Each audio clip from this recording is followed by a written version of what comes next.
राष्ट्र सर्वप्रथम, राष्ट्र सर्वप्रथम, राष्ट्र सर्वप्रथम, राष्ट्र सर्वप्रथम। केंद्रीय एवं सड़क परिवहन मंत्री नितिन गडकरी आज हरियाणा के गुरुग्राम पहुंचे। वे गुरुग्राम के सेक्टर 9A स्थित सिद्धेश्वर स्कूल में चल रहे 3 दिवसीय भारत अंतर्राष्ट्रीय सांस्कृतिक केंद्र के अंतिम दिन के कार्यक्रम में शामिल हुए। केंद्रीय मंत्री नितिन गडकरी ने इस कार्यक्रम को उभरते भारत का एक अहम केंद्र बताया। उन्होंने कहा कि भारत की संस्कृति पूरे विश्व में आज लोगों को जीवन जीने की कला सिखाती है। उन्होंने कहा कि विश्व पटल पर भारतीय संस्कृति को एक मजबूत और असरदार रूप से देखा गया है और यही कारण है कि दूसरी तरफ आज भारत तेजी से विकास कर रहा है। भारतीय संस्कृति ही है जो एकता और अखंडता का पाठ पढ़ाती है और एक ऐसी तस्वीर पेश करती है जिससे युवाओं को आत्मशक्ति और आत्मसम्मान के साथ जीने की कला और आत्मविश्वास देती है। हमारे भारत की ये विशेषता है कि अलग भाषा, अलग वेश, फिर भी हमारा एक देश। इसका सबसे बड़ा कारण अगर कोई है तो अलग भाषा, अलग वेश, अलग रहन सहन सब होने के बाद भी हमारी संस्कृति एक है। हमारी भारतीय संस्कृति ये विश्व के आकर्षण का केंद्र है।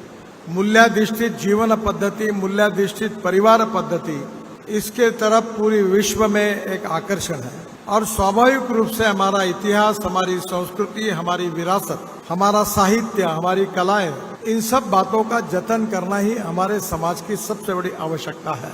किसी भी देश के इतिहास में उसका अगर भविष्य हमें देखना है तो स्वाभाविक रूप से उस देश का इतिहास, संस्कृति और दोनों के आधार पर उसका जो समाज जीवन पर जो परिणाम होता है, उससे जो व्यक्ति संस्कारित होते हैं, उनके व्यवहार से ही देश की प्रतिमा पूरे विश्व में खड़ी होती है। ये बहुत हम सौभाग्यशाली है कि रामायण, महाभारत से लेकर हमारे गौरवशाली इतिहास के अनेक क्षण ऐसे हैं कि भले ये इतिहास भूतकालीन है पर वर्तमान में भविष्य का वेद करने के लिए ये हमारे लिए बहुत उपयोगी है। पर हमारे देश की संस्कृति, इतिहास और विरासत बड़ी महान है।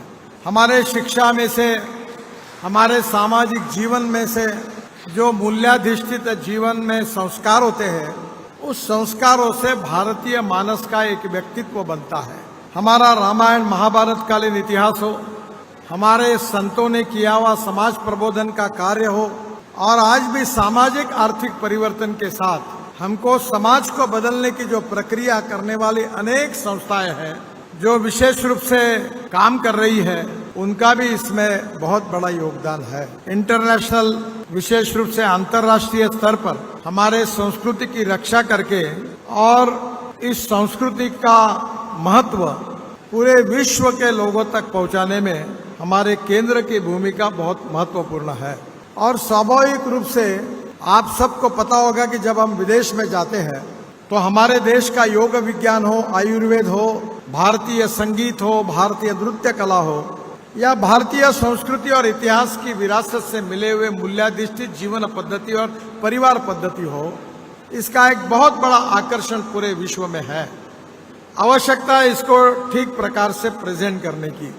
ये कहा जाता है कि हमारे विचार कितने भी श्रेष्ठ हो, हमारे सिद्धांत भी कितने भी श्रेष्ठ हो, पर जहां हम जाते हैं उन लोगों को उनकी भाषा में प्रभावी रूप से उसको समझाना ये उतना ही आवश्यक है।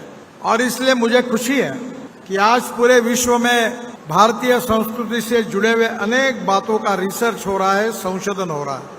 मुझे और एक बात की खुशी है कि ये जो हमारा संस्कृति महोत्सव है वो फिर से एक बार हमारे भारतीय समाज को संस्कृति के प्रति जगाने का तो कार्य करेगा ही, पर उसके साथ साथ यह विचार भारतीय सीमाओं तक सीमित नहीं रहेगा, तो यह विचार 7 समुंदर के आगे जाकर पूरे विश्व को दिशा और मार्गदर्शन करने में यशस्वी होगा। मैं सभी इन सब लोगों से यही विश्वास व्यक्त करता हूं कि ये सम्मेलन, इसका मार्गदर्शन समाज के आखिरी व्यक्ति तक ये विचार और ये आवाज पहुंचेगा और निश्चित रूप से भारतीय संस्कृति को जैसे सुपर इकोनॉमिक पावर हमको बनानी है, वैसे विश्व की सबसे स्वीकार्य संस्कृति के रूप में भारतीय संस्कृति को मान्यता मिलेगी। इसी विश्वास के साथ फिर से एक बार ये नए भवन निर्माण के लिए हृदय से बहुत बहुत शुभकामनाएं और शुभेच्छाएं देते हुए मैं अपनी बात को समाप्त करता हूं। धन्यवाद। राष्ट्र सर्वप्रथम